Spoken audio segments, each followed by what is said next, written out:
Cerita novel, Suamiku yang Jahat Selalu Merayuku. Bab 33, Konspirasi Patricia. 2 hari yang lalu dia pergi ke bar untuk meminum bir. Di bar dia bertemu dengan Diana. Keduanya duduk saling berseberangan. Pada saat itu Diana minum birnya agak kebanyakan. Entah karena Freddy mengabaikannya ataukah karena dia telah kehilangan kesempatan untuk menikah masuk ke keluarga Budiman. Dipenuhi dengan kebencian, mulutnya terus-terus memaki Chelsea. Lisa kemudian pergi menghampirinya untuk berbincang-bincang. Dari caranya berbicara Lisa menemukan kalau dia juga merupakan anggota keluarga Liam, namun dia sangatlah membenci Chelsea. Lisa yang sehari-harinya selalu bersama dengan Freddy, kalau dia secara langsung turun tangan menghadapi Chelsea, maka dengan mudah identitasnya akan terbongkar. Oleh sebab itu untuk sementara dia memutuskan untuk menggunakan Diana. Diana sekalipun mewarisi paras wajah yang mirip dengan Patricia, namun tidak memiliki tingkat kecerdasan yang menyerupainya, ditambah lagi dengan usianya yang masih 17 tahun juga belum terlalu dewasa. Lisa dari sangat muda sudah terjun ke masyarakat dan juga selama ini selalu berada di samping Freddy. Tentunya dia memiliki cara bicara tersendiri yang lebih intelektual. Dia memberitahukan kepada Diana kalau dia bekerja di Greenwood dan bisa membantunya untuk menghabisi Chelsea. Diana terbuai oleh tawaran Lisa untuk melakukan sebuah hubungan kerjasama. Oleh sebab itu setelah Diana pulang ke rumah, dia lalu mengungkapkan rencananya kepada Patricia.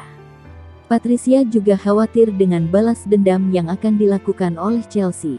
8 tahun yang lalu, dikarenakan dia mengandung seorang anak laki-laki di dalam perutnya sehingga dia berhasil merebut posisinya kini. Dia lalu menyuruh Tom untuk mengusir kedua ibu dan anak itu. Oleh sebab itu ketika Diana membahas mengenai hal itu, Patricia langsung menyetujuinya. Keduanya menyewa seorang pria untuk membawa Chelsea ke sebuah tempat sepi yang tidak orang-orang, lalu memperkosanya, mengambil fotonya dan menyebarkannya. Mereka ingin menghancurkan reputasi Chelsea sehingga Freddy bisa membencinya. Setelah menerima panggilan telepon dari Lisa, Diana berlari menuruni tangga ke lantai bawah. Dia ingin berdiskusi dengan Patricia bagaimana langkah selanjutnya yang akan diambil untuk menghadapi Chelsea. Namun tidak disangka dia menemukan kalau suasana di ruangan tamu ada sedikit memanas. Ekspresi wajah Tom dan Patricia tidak begitu bagus. Dia berjalan turun, berjalan menghampiri ke samping Patricia, memegangi lengannya dan berkata, "Ibu, kamu kenapa?" Patricia mengerutkan wajah dan tidak berkata apa-apa. Tom dengan raut wajahnya yang suram berkata dengan emosional, "Aku juga tidak memintamu untuk melakukan sesuatu yang berlebihan, hanya memintamu untuk meminta maaf kepadanya agar membuatnya tidak mempermasalahkan masalah yang dulu. Sekarang di perusahaan sedang ada kesulitan dan membutuhkan bantuannya. Atau lebih tepatnya lagi membutuhkan bantuan dari Freddy. Chelsea tampaknya telah disukai oleh Freddy. Oleh sebab itu dia harus memulainya dari Chelsea." Pada waktu itu setelah mendengarkan nada bicara Chelsea, dia sepertinya masih belum bisa melupakan masalah yang dulu. Tom masih ada sedikit perasaan terhadap Patricia, amarahnya belum sampai pada puncaknya. Dia tidak berpikir untuk bercerai dengannya. "Ayah, kamu ingin ibu meminta maaf kepada siapa?" tanya Diana tampak bingung. "Kamu juga. Chelsea adalah kakakmu, kamu harus bersikap baik terhadapnya." Tom lalu memandang ke arah Patricia dan berkata, "Kamu sendiri pikir baik-baik, aku pergi menelponnya untuk mengundangnya datang makan malam sebentar malam." Diana tidak seperti Patricia yang bisa dengan tenang mengontrol emosinya. Seketika mendengar kalau ibunya disuruh untuk meminta maaf kepada Chelsea, dia langsung bangkit berdiri dari sofa. "Ayah, demi apa kamu menyuruh ibu untuk meminta maaf kepadanya?" Mata Tom mengerut, anak perempuannya yang biasanya pintar dan sangat Sebelum lanjut, jangan lupa like, komen, dan share ke akun medsos kalian. Cerita novel, Suamiku yang Jahat Selalu Merayuku. Bab 34, Berikan dukungan kepada istri. Ruangan kantor Freddy sangatlah modern, luas dan simpel, dengan perabotan yang minimalis, dinding berwarna kalem, Aura yang tercipta di dalamnya sangat tenang, langit-langitnya sangat tinggi dan memiliki sirkulasi udara yang bagus dan pencahayaan alami dari berkas cahaya matahari yang menyelinap masuk melalui jendela.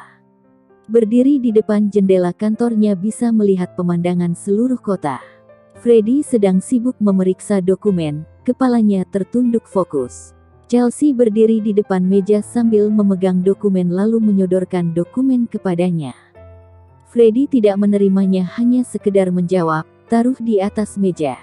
Ketika Chelsea meletakkan dokumen, dia ingin mengucapkan beberapa patah kata, namun entah harus dimulai dari mana. Bagaimana membuka topik ini? Bilang saja, "Tuan Budiman, bisakah kamu menemaniku pulang ke rumah?" Namun Chelsea berpikir kalau dia pasti akan menolak. Freddy mengira kalau yang berdiri di hadapannya adalah Lisa dan bertanya, "Ada apa?" Freddy membalik sebuah halaman, pandangannya sama sekali tidak terlepas dari dokumen itu. "Aku ingin meminta Tuan Budiman untuk membantuku untuk satu hal." Chelsea mengumpulkan keberanian untuk mengatakannya. Setelah dia mendengar kalau suara ini tampaknya bukanlah suara Lisa, dia lalu mengangkat kepalanya dan melihat ke arah Chelsea yang kini sedang berdiri di depan mejanya. Chelsea dengan cepat melemparkan sebuah senyuman kepadanya, "Tuan Budiman." Pada saat Freddy melihatnya sekilas tampak ada sebuah cahaya yang berbinar-binar pada matanya namun dengan cepat berlalu. Freddy tidak menyangka kalau dia bisa muncul di dalam ruangan kantornya. Freddy lalu menutup folder dokumen yang sebelumnya diperiksanya lalu bersandar pada kursinya dan menatapnya. Pandangannya mengarah ke seluruh tubuhnya, dengan seksama dia menelusuri ke seluruh bagian tubuhnya, wajahnya, lehernya, dadanya, pinggangnya, setiap inci dari tubuhnya, setiap lekukan tubuhnya tidak ada yang luput dari pandangannya. "Ada masalah apa mencariku?" Chelsea menjadi sedikit salah tingkah karena tatapannya dan berkata, "Tuan Budiman, apakah kamu tidak menyadari kalau kamu telah membawa banyak kerepotan kepada diriku?" Oh, Freddy terkejut. Chelsea mengepalkan tangannya, mengumpulkan keberanian dan dengan tenang berkata, "Lisa sengaja menyusahkanku di kantor, hal ini tidak perlu aku katakan, aku merasa kalau Tuan Budiman juga sudah mengetahuinya. Kemarin sedikit saja aku hampir dicelakai oleh orang, semua itu karena aku menikah dengan Tuan Budiman. Oleh sebab itu, demi keamanan diriku, bisakah Tuan Budiman menemaniku pulang sekali ke rumah keluarga Liam?" Freddy memegang dahinya dengan satu tangan dan menekan pelipisnya dengan jari-jarinya tanpa mengucapkan sepatah kata pun. Chelsea yang berdiri di sana juga menjadi tampak kebingungan. Dia tidak mengerti dengan reaksi yang ditunjukkan oleh Freddy.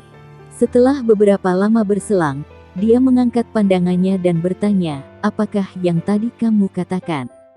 Bisakah kamu menemaniku untuk pulang ke rumah keluarga Liam?" tanya Chelsea sekali lagi. Dia menjawab dengan suara rendah dan pelan, "Oh, bisakah setidaknya mengucapkan sebuah kalimat?" omel Chelsea dalam hati. Batin Chelsea bergejolak. Dia ingin membuka mulutnya untuk bertanya lagi kejelasannya, namun dia juga merasa ada sedikit kurang pantas. Dia hanya berdiri dengan perasaan gelisah sambil mentap Freddy yang sedang menekan dahinya yang mengkilap seperti memancarkan pantulan sinar matahari. Chelsea berpikir demi agar dia bersedia membantunya kali ini, dia lalu berjalan ke arah meja kerjanya dan dengan canggung berkata, "Mari sini aku bantu untuk memijat dahimu." Freddy lalu melepaskan tangannya sendiri yang tadi menekan dahinya, lalu dia memejamkan matanya dan bersandar pada kursinya. Chelsea tidak berpengalaman dalam hal ini, dia hanya sekedar menggosok-gosok dahi mengkilapnya itu. Pada saat di